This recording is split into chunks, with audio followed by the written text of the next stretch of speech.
오늘은 가장 중요한 준비라는 제목을 가지고 함께 말씀을 나누겠습니다.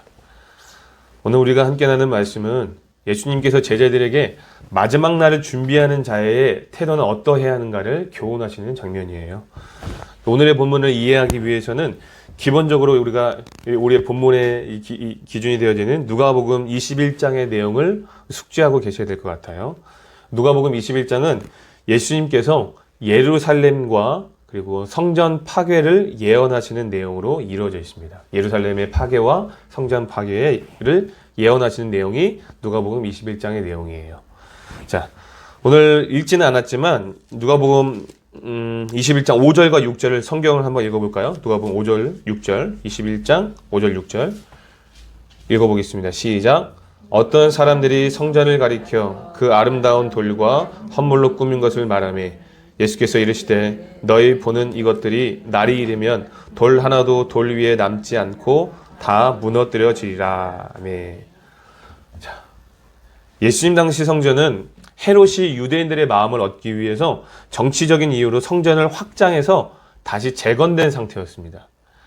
또한 헤롯은 매년 명절 때 더 많은 사람들이 모일 수 있도록 성전산의 터를 2배로 넓히기도 했습니다. 요세푸스는 이 성전산이 사람으로서는 시도된 적이 없는 최대의 작업이었다라고 기록하고 있어요. 이렇게 헤롯에 의해 재건된 성전이 얼마나 크고 아름다웠는지 세계 7대 불가사의에 등재된 건축물의 대부분에 능가할 정도였다고 해요. 그러니까 아테네에 있는 아크로폴리스보다 2배 이상이나 컸다라고 합니다. 그리고 성전 건물의 한 돌의 크기가 무려 13m였고 한 돌의 무게가 570톤이나 나갔다고 합니다. 570톤. 재건 기간도 무려 46년이나 걸렸다고 해요. 규모가 굉장하죠, 그렇죠? 근데 이 규모뿐만 아니라 벽걸이 융단이 걸려 있었고, 그리고 금과 청동으로 된 문이 되어져 있었고, 금으로 만든 포도송이 등 굉장히 아름답고 화려하게 꾸며져 있었습니다. 그래서 우리가 방금 전에 읽었던 5절에 기록된 것처럼 사람들이 성전을 향하여서 아름답다라고 지금 감탄을 하고 있는 거예요. 그 규모와 그 화려함 때문에 감탄을 하고 있는 겁니다. 그러나 예수님은 6절에서 뭐라고 말씀하십니까? 그날이 되면 성전은 파괴될 것이다 라고 말씀을 하셨어요. 이렇게 말씀하신 이유가 무엇일까요? 왜냐하면 성전의 화려한 겉모습이나 그 거창한 의식 너머에 하나님이 떠나신 성전을 숙주 삼아 기생하는 사람들의 어떤 교만과 위선을 꿰뚫어 보셨기 때문입니다. 아무리 외형이 크고 화려해도 그 속에 불신과 욕심과 시기가 가득 차 있는데 하나님께서 이것을 그냥 두고 보시겠습니까? 가만히 안 있으시겠죠, 그렇죠? 그래서 성전 파괴를 예언하신 것이죠. 그리고 이 말을 들은 사람들이 깜짝 놀라서 묻습니다. 7절 말씀에 기록되어 있는데 선생님이요, 그러면 어느 때에 이런 일이 있겠사오며 이런 일이 일어나려 할 때에 무슨 징조가 있겠습니까? 라고 징조를 합니다. 그리고 이 질문을 받은 예수님께서 성전 파괴의 징조와 예루살렘에 임할 어떤 그 참변들에 대해서 말씀을 하시는데 그 내용이 21장 8절부터 28절까지 기록되어지고 있는 거예요. 그리고 오늘 우리가 살펴보게 될 본문 29절부터는 성전 파괴의 시기에 대해서 말씀하시는데 무화과 나무의 비유를 말씀하시는 거예요. 여기까지가 본문의 배경입니다. 여기까지 이해가 되시면 아멘. 아멘이시죠? 오늘 본문은 이 성전 파괴의 시기에 대해서 얘기하시는 거고 바로 위의 내용들은 어떤 징조들에 대한 내용들입니다. 자, 이제 29절과 30절 말씀 본문을 한번 읽어보겠습니다. 읽겠습니다. 시작.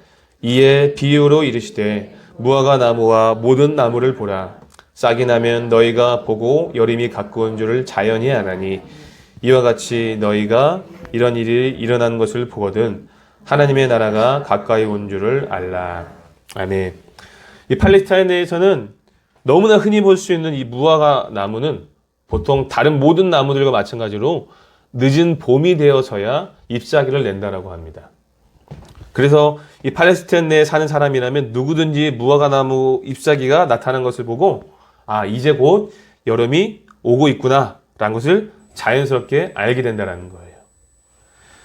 이처럼 무화과 나무는 본문 21장 8절부터 시작되어진 예수님이 소개하신 여러 징조들을 통해 성전 파괴가 곧 임박해 있음을 누구라도 자연스럽게 감지할 수 있다는 것을 비유로 가르치고 계시는 거예요. 그러니까 앞으로 이러이러한 징조가 있으면 성전이 파괴될 거야 라는 것처럼 이 무화과 나무가 잎사귀가 자라나게 되면 여름이 오게 되는 것을 아는 것처럼 너희들이 이 징조를 통해서 자연스럽게 그 시기는 알게 될 거야 라고 비유로 말씀하시는 겁니다. 구약 성경에서뿐만 아니라 예수님의 가르침 가운데서도 이 무화과 나무는 종종 이스라엘에 대한 심판과 관련하여서 자주 등장하는데 여기서도 예수님은 무화과 나무 성전에 대한 심판과 관련해서 비유를 하고 계시죠. 자, 그런데 31절 말씀 보실까요? 31절 말씀해 보시니까 이와 같이 너희가 이런 일이 일어난 것을 보거든. 무슨 말일까요? 무화과 나무의 잎사귀가 나타나는 것에 대한 해당하는 형상들이겠죠? 즉 성전 파괴의 징조들을 지칭합니다. 이런 일들은. 자, 이런 일들이 일어나는 것을 보게 되거든. 뭐라고 말씀하십니까? 하나님의 나라가 가까이 오게 된 것을 알게 될 것이다 라고 말씀하세요. 다시 말하면 무엇입니까? 성전 파괴가 곧 하나님의 나라가 가까우게 된다는 것을 알려주는 전조 형상이다라는 거죠. 여러분들 곰곰이 생각해 보십시오. 유대인들의 입장에서는요, 예수님의 이러한 가르침은 굉장히 충격적이었을 겁니다. 왜냐하면 유대인은 성전이 하나님 나라의 중심이라고 여겼기 때문입니다. 그래서 성전 파괴는 곧 하나님 나라의 붕괴로 생각을 했어요. 그런데 예수님의 가르침은 오히려 성전 파괴가 하나님 나라가 가까이 왔음을 알리는 현상이라고 지금 말씀하고 계시는 거죠. 왜 그렇습니까? 왜냐하면 겉은 화려하게 치장되어 있지만 하나님이 떠난 성전에 어떻게 하나님의 나라가 임하겠습니까? 가능합니까? 불가능하죠. 하나님이 떠난 그 성전에 하나님의 나라가 임할 수가 없는 거예요. 그래서 예수님은 하나님이 떠난 그 겉모습만 화려한 성전을 무너뜨리고 하나님의 임재가 머무는 거룩한 성전을 자신의 육신을 통해서 그리고 십자가 사건을 통하여서 완성시키시려는 겁니다. 히브리서 말씀이 기록되어 있죠. 사람의 손으로 짓지 않은 그 영원한 장막을 예수님께서 사흘 만에 완성시키시려고 이 말씀을 하시는 거예요. 그리고 최종 국면에 가서는 그 최종 국면이 어떤 날입니까? 예수님이 재림하신 그날. 그렇죠? 예수님이 재림하신 그날에 하나님의 나라가 완성될 것입니다. 그래서 이 성전 파괴가 하나님 나라가 가까이 온다라고 지금 말씀하고 계시는 거예요. 자, 그렇다면 그날은 언제 올까요? 그날. 32절 말씀 한번 읽어볼까요? 32절입니다. 시작. 내가 진실로 너에게 말하노니 이 세대가 지나가기 전에 모든 일이 다 이루어지리라. 아멘. 사실 이 구절은요, 하나님의 나라가 완전히 임하는 날을 예언하신 것은 아닙니다. 이 구절은 본문 7절의 질문에 대한 답변으로 이해하시는 것이 좋을 것 같아요. 본문 7절의 질문이 무엇이다라고 우리가 확인했죠? 본문의 7절이 어떤 내용입니까? 예수님께서 성전 파괴에 대해서 말씀하시니까 사람들이 깜짝 놀라서 묻죠. 어느 때에 이런 일이 있겠습니까? 라고 물었습니다. 그러니까 성전 파괴의 시기를 물어보았다는 것이죠. 이것에 대한 답변이 이 32절의 답변입니다. 예수님은 모든 일들, 즉 성전 파괴의 징조와 사건들의 시기를 이 세대가 지나가기 전으로 지금 규정하고 계세요. 그렇죠? 그런데 여기서 말씀하신 이 세대가 어떤 세대인지 확인해야 합니다. 한 세대가 어느 정도의 기간을 나타내는지에 대해서는 학자들마다 서로 의견이 달랐지만 구약에서는 보통 40년을 한 세대로 잡는다고 해요. 40년. 예수님께서 이 말씀을 AD 30년에 하셨거든요. AD 30년에 하셨으니까 구약에서 말하는 한 세대인 40년을 더하면 AD 70년 안에 이 성전이 파괴된다는 것이겠죠. 실제적으로. 그리고 실제 역사적으로도 성전은 이 예루살렘 성전은 AD 70년에 로마에 의해 완전히 파괴됨으로써 예수님의 예언은 성취가 됩니다. 결국 이 예수님의 예언을 들었던 당시의 사람들이 바로 이 세대라는 거예요. 그렇죠? 예수님의 예언을 들었던 이 당시의 사람들은 자신들의 세대가 가기 전에 성전이 파괴되는 것을 확인했을 겁니다. 그러므로 예수님의 예언을 들은 사람들은 이 성전 파괴가 성취된 것을 보고서 자연스럽게 무엇을 깨달을 수 있습니까? 무엇을 깨달아야 돼요? 예루살렘 파괴와 성전 파괴가 마지막 종말의 요소들을 포함하는 전조 역할이라는 것을 깨달아야 했다는 거죠. 방금 전에 31절에서 이런 일이 일어난 것을 보거든 하나님의 나라가 가까이 온 줄 알라. 이 말씀의 의미를 제가 어떻게 설명드렸습니까? 이 말씀의 의미가 뭐다라고 설명드렸어요? 성전 파괴가 곧 하나님 나라가 가까이 왔다라는 것을 확인할 수 있는 가르침이다라고 설명드렸죠? 그렇죠? 그러니까 32절은요. 실제적인 성전 파괴의 시기를 예언하심으로써 성전 파괴의 성취를 경험한 사람들에게 하나님의 나라가 곧 완전히 임하게 될 것이라는 것을 가르쳐 주시는 구절인 거예요. 31절에 기록된 예수님의 예언처럼 성전이 파괴되었으니까, 그렇죠? 이 세대가 지나가기 전에 이 예언을 들었던 사람들은 실제로 그 예언을 성취된 것을 보았잖아요. 그렇죠? 그 성전이 파괴된 것을 보았으니까 곧 세상의 종말이 올 것이다. 예수님께서 재림하실 것이다. 하나님 나라가 곧 완전히 임하게 될 것이다 라는 말씀으로 이해할 수 있어야 된다는 겁니다. 여기까지 이해가 되셨나요? 그렇죠? 자, 그렇다면 하나님의 나라가 언제 완전하게 임합니까? 언제 완전하게 임해요? 예수님께서 재림하실 때 완전하게 임합니다. 그런데 그날이 언제입니까? 아무도 모르죠. 예수님은 그날이 도적같이 임한다라고 이야기했습니다. 도둑이 예고하고 옵니까? 아니잖아요. 그렇죠? 아무런 예고 없이 하나님의 나라가 옵니다. 그날은 오직 하나님만 아시는 거예요. 자, 그렇다고 해서 언제 올지 모르는 이 기약 없는 기다림에 지쳐 마음대로 살아서는 안 되겠죠? 그렇죠? 그래서 예수님께서 33절에서 이렇게 말씀하십니다. 33절 말씀 읽어볼까요? 시작. 천지는 없어지겠으나 내 말은 없어지지 아니하리라. 아멘. 이 말씀은 여호와의 말씀이 지닌 불변성을 나타냅니다. 여호와의 불변성을 나타내는 구약 성경의 어떤 많은 내용들을 반영한 구절이겠죠? 그 중에서도 이사야서 40장 8절은 이렇게 얘기합니다.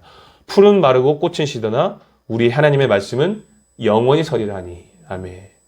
예수님은 이 자신의 예언적 가르침의 어떤 확실성과 불변성을 확증하기 위해서 이스라엘과 언약을 맺으신 하나님의 그 확실성과 불변성을 강조하는 그 구약의 말씀을 반영하여서 이 말씀을 하고 계시는 거예요. 이것은 예수님이 참 사람인과 동시에 참 하나님이라는 사실 또한 우리에게 가르쳐주는 구절이기도 합니다. 결국 예수님께서 이 말씀을 하신 이유가 뭐예요? 언제 올지 모르는 그 기약 없는 기다림에 지쳐서 마음대로 살지 말라라는 거겠죠. 이 성전 파괴를 통해 하나님의 나라가 가까이 왔음을 깨달았다면 하나님의 나라가 완전히 임하는 그날도 반드시 온다라는 그 말씀인 거예요. 언제 올지 모르지만 하나님만 아시는 그날이지만 성전 파괴를 통해서 예수님의 예언이 성취된 것을 보았으니 반드시 하나님의 나라가 완전히 임하게 될 것이다 라고 말씀하시는 거예요. 더 나아가 이 마지막 때의 환란이 얼마나 오래 지속되며 얼마나 고통스러운지와 상관없이 그날은 반드시 올 것이기 때문에 그날을 준비하라는 말씀으로도 이해할 수 있어야 합니다. 그래서 예수님은 이어지는 말씀에서 이 도적같이 임하게 될 그날을 어떻게 준비해야 할지, 그날을 준비하는 태도에 대해서 가르쳐주고 계십니다. 우리 34절 말씀 한번 읽어볼까요? 34절입니다. 시작. 너희는 스스로 조심하라.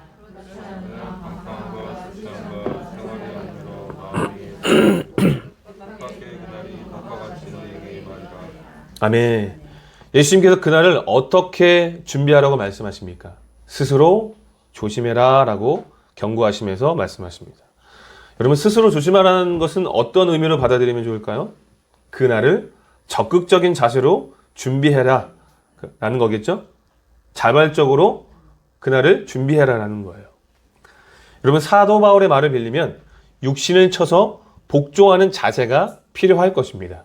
왜 스스로 조심해야 됩니까? 그렇지 않으면 방탕함과 술 취함과 생활의 염려로 마음이 둔해져서 그날이 가까이 오고 있음에도 불구하고 깨닫지 못하는 불상사를 겪게 되기 때문이에요. 분별력을 상실하기 때문이에요. 그러면 덫과 같이 갑자기 뜻밖의 임하게 될 그날을 무방비하게 맞이하게 되는 불상사를 겪게 되는 겁니다. 여러분 생각해 보세요. 술 취하고 방탕하게 있다가 예수님이 갑자기 재림하셔서 내가 너를 알지 못한다라고 말씀하시면 어떻게 되는 거예요? 큰일 나는 거예요. 그렇죠? 그때 가서야 뭐 울고불고 매달려도 소용이 없는 겁니다. 버스 떠난 뒤에 손 흔드는 것과 똑같은 상황인 거예요. 그래서 제자들은 그날을 사모하며 적극적인 자세로 준비하고 있어라. 스스로 조심해야 된다고 말씀하신 거죠. 특별히 예수님이 경고하신 이 술 취함과 방탕함은 실제적인 방탕함과 취함도 될 수 있겠지만 보다 근본적인 의미는 은유적인 표현으로 이해하셔도 좋을 것 같습니다. 유혹과 죄로 가득한 이 세상의 악한 매력에 굴복하지 말라는 말로 이해할 수 있다는 거예요. 다시 말하면 우리 누가복음 통해서 무엇을 많이 경험했습니까? 어떤 가르침을 많이 들었습니까? 물질주의에 빠지지 말라는 가르침 굉장히 많이 들었잖아요. 누가복음 통해서. 그렇죠? 그리고 권력에서 우리가 자유할 수 있어야 되고 또 육체의 쾌락에서도 우리가 멀리할 수 있어야 됩니다. 그렇죠? 뿐만 아니라 이와는 반대로 생활의 염려에서도 마음을 지킬 수 있어야 해요.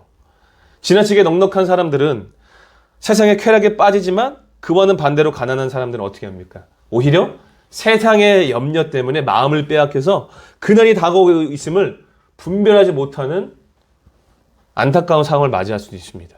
마치 가시떨기에 떨어진 씨앗처럼 되는 거죠. 모든 염려 때문에 그 믿음이 자라나지 않는 거예요. 그 가시떨기가 막는 것처럼. 그래서 예수님의 경고처럼 우리는 스스로 조심해야 됩니다. 마음이 둔하여지지 않도록 조심하고 또 조심해야 돼요. 여러분 왜 그렇습니까? 왜 우리가 자발적으로 스스로 조심해야 되겠습니까? 왜냐하면 성전 파괴는 무화과나무의 잎이 나오면 여름이 다가올 것을 알게 되는 것처럼 자연스럽게 알게 됩니다. 그렇죠? 어떤 징조들이나 조짐이 예수님께서 말씀해 주셨어요. 그렇죠? 그러나 하나님의 나라는 아무런 징조 없이 갑자기 닥치기 때문에 덕과 같이 임합니다. 그날은 어떤 징조나 조짐이 없기 때문에 많은 사람들이 재림과 심판이 없다고 생각할지도 몰라요. 그래서 넉넉한 사람들은 세상의 쾌락에 빠져서 흥청망청 방탕하게 살고 가난한 사람들은 세상의 염려에 마음을 빼앗겨서 성도로서의 신앙의 결실을 맺지 못하게 되는 거죠. 그러므로 우리는 그날을 잘 준비해야 됩니다. 그날이 언제 올지 모르기 때문에 언제가 되어도 문제가 없도록 잘 준비하고 있어야 돼요. 적극적인 자세로 늘 자기의 삶과 신앙을 점검하면서 스스로 조심해야 됩니다.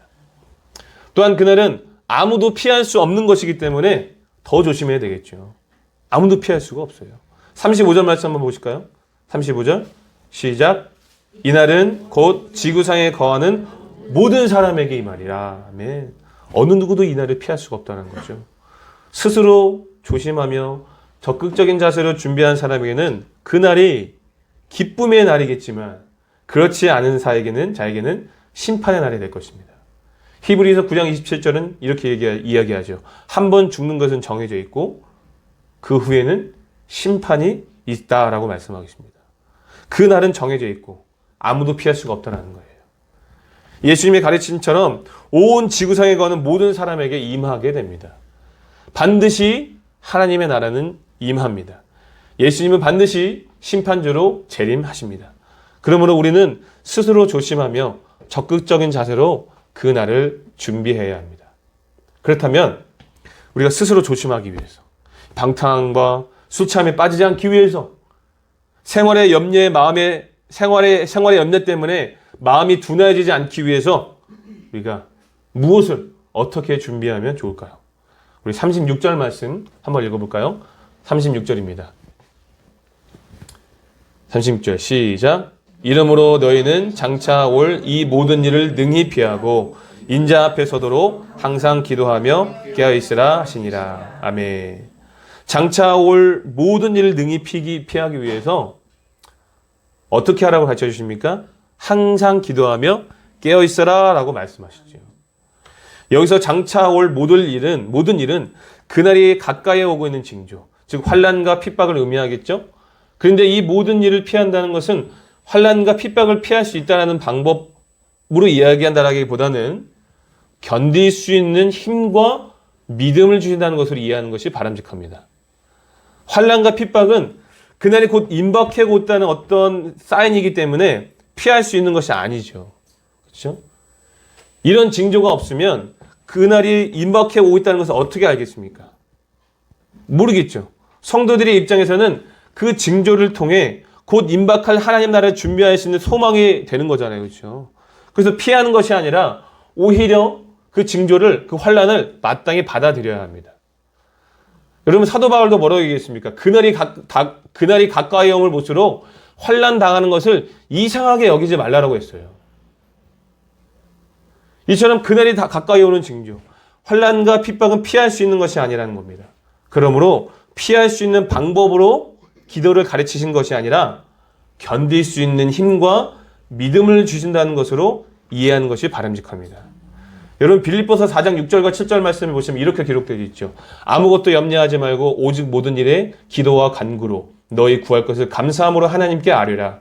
그리하면 모든 지각에 뛰어난 하나님의 평강이 그리스도 예수 안에서 너희 마음과 생각을 지키시리라. 아멘. 그날이 임박해 올수록 어떤 경제적인 여유가 있는 자들은 방탕과 술참에 빠지는 유혹에 빠지지만 오히려 경제적인 여유가 없는 자들은 생활의 염려로 인해 마음이 빼앗길 수 있습니다. 그런데 그 유혹을 이길 힘이 무엇이다라는 거예요? 기도라는 겁니다. 아무것도 염려하지 말고 오직 모든 일에 기도와 간구로 너희 구할 것을 감사함으로 하나님께 아뢰면 어떻게 해주신다라는 거예요? 염려하지 않도록 그 상황을 피하게 해주십니까? 아니죠. 염려하지 않도록 그 상황을 피하게 해주신다는 거예요? 빌립보서 4장 6절 말씀은 문제를 해결해 주십니까? 아니잖아요. 그렇죠? 모든 지각에 뛰어난 하나님의 평강이 그리스도 예수 안에서 성도의 마음과 생각을 지켜주십니다. 염려로 인해 마음이 빼앗기지 않도록. 그죠? 그리고 죄된 생각을 품지 않도록, 방탕하지 않도록 성도의 마음과 생각을 지켜주신다는 거예요. 그래서 기도하라는 겁니다. 보통 성도들이 기도를 생각할 때에 우리가 마음에 소원하는 바를 하나님께 아뢰었을 때 받게 되는 어떤 응답의 도구로서 생각을 하죠. 그렇죠? 소원하는 것을 이루고 싶을 때 하나님께 기도를 한다는 거예요. 당연하죠. 당연히 기도해야 됩니다. 하나님이 우리의 아버지가 되시기 때문입니다. 자녀가 아버지께 원하는 것을 구할 수 있어야 된다는 거죠. 예수님께서도 기도를 가르치실 때에 아버지와 자녀의 관계로서 설명하셨죠. 기도를 설명하실 때. 그래서 무엇이든지 아버지께 우리는 간구할 수 있어야 됩니다. 그리고 실제로 우리는 소원하는 바를 하나님 아버지께 기도하면서 살고 있고 하나님의 응답을 많이 경험하면서 살아가고 있습니다. 자, 그런데 오늘의 본문에서 말씀하신 기도의 역할은 조금 다르게 이해할 수 있어야 돼요. 마음에 소원하는 바를 이루기 위해서 기도하는 것이 아니라 마음을 지키기 위해서 기도해야 된다는 거죠. 그러니까 항상 기도하라는 예수님의 명령은 깨어있음을 위한 것입니다.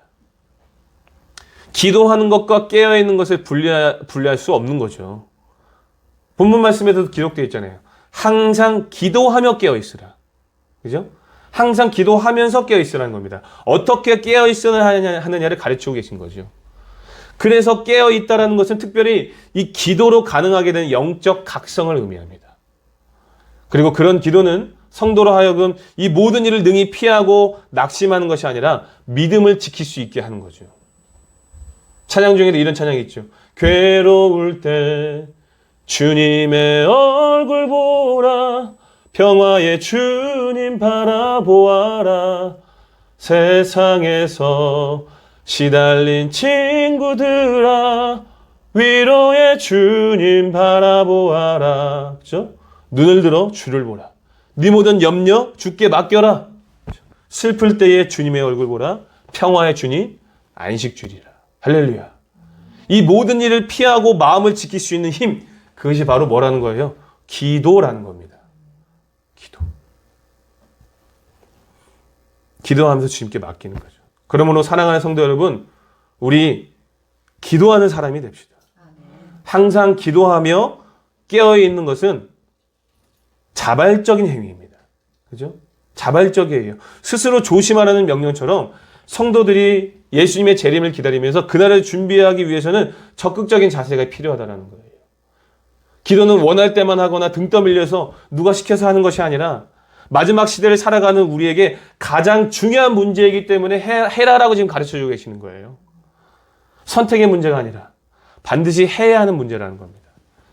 기도는 마지막 시대를 살아가는 성도에게 있어서 충분 조건이 아니라 필요 조건입니다. 있어도 되고 없어도 되는 것이 아니라 반드시 필요한 거다라는 거예요. 왜 그렇습니까? 기도해야 깨어 있을 수 있기 때문입니다. 그리고 깨어 있어야 덫을 피할 수 있어요. 하나님의 나라는 어떻게 임한다라고 예수님께서 오늘 본문에서 가르쳐 주겠습니까? 뜻밖의 덫처럼 임한다고 말씀하세요. 기도하지 않으면 하나님의 나라가 덫과 같은 심판의 날로 임하게 된다는 거죠. 그 기쁨의 날이 심판의 날로 둔갑되지 않도록 항상 기도하면서 깨어 있어야 합니다. 여러분, 마태복음 25장의 말씀에 보면 10처녀의 비유를 예수님께서 가르쳐주고 계시죠. 10명이 똑같이 그날을 준비했지만, 그죠? 그날을 똑같이 준비했잖아요, 10명이. 그러나 깨어있지 않고 제대로 준비하지 못했던 5처녀는 신랑을 맞이하지 못하는 불상사를 겪게 됩니다. 오직 깨어서 그날을 준비한 5처녀만이 신랑을 맞이하게 돼요. 부디 우리 성도님들은 예수님께서 재림하실 그날에 두 손 높이 들고 찬양하면서 기쁨으로 그날을 맞이하는 준비된 인생, 복된 인생들이 될 수 있기를 예수님의 이름으로 축복합니다. 이제 말씀을 정리하겠습니다. 사랑하는 성도 여러분, 마지막 때를 살아가는 성도에게 있어서 가장 우선적으로 가장 중요하게 준비되어야 할 것이 무엇입니까? 그것은 바로 장차 임할 하나님 나라입니다. 하나님 나라를 잘 준비해야 돼요. 지금 우리는 영원한 것을 위해 준비하고 있는지 아니면 일시적인 것을 위해 살아가고 있는지를 점검해 보아야 합니다. 세상이 그토록 중시하는 모든 확실성과 가치는 아무리 좋은 것이라고 할지라도 일시적일 뿐입니다. 정치적인 그 권력, 그것은 왔다가 사라지고 유행은 돌고 돌며 쉽게 낭비됩니다. 대중음악을 하는 연예인은 하룻밤 사이에 대중들의 뜨거운 사랑을 받다가 다음 날이 되면 망각 속으로 사라지고 됩니다. 즉, 이 땅에 존재하는 모든 것들은 영원하지 않다는 거예요. 세상에서 가치가 있다고 생각하는 그 모든 것들은 반드시 사라진다는 거예요. 우리 성도님들은 유행을 따라 일시적인 것을 위해 살겠습니까? 아니면 영원한 것을 위해 준비하는 인생이 되시겠습니까? 예수님은 말씀하셨습니다. 천지는 없어지겠으나 내 말은 없어지지 아니하리라. 아멘. 우리 주님이 말씀하신 것처럼 천지는 사라지지만 주님이 말씀하신 약속은 반드시 이루어집니다. 하나님의 나라는 반드시 임합니다. 실제적이고 현실적으로 이루어집니다. 그러므로 우리 그날을 위해서 준비합시다. 마지막 때를 살아가는 성도로서 가장 중요한 준비는 그 무엇보다도 하나님 나라를 위한 준비입니다. 부디 스스로 조심할 수 있기를 바랍니다. 방탕함과 술 취함과 생활의 염려에서 마음을 지키시기 바랍니다. 어떻게 마음을 지키시겠습니까? 항상 기도하며 깨어있기를 바랍니다. 기도는 마지막 시대를 살아가는 성도에게 충분 조건이 아니라 뭐라고요? 필요 조건입니다. 기도해야 깨어 있을 수 있습니다. 기도해야 마음을 지킬 수 있습니다. 항상 기도로 깨어서 준비하시기 바랍니다. 그래서 우리 주님께서 언제 오셔도 이상하지 않은 인생을 삽시다. 그죠?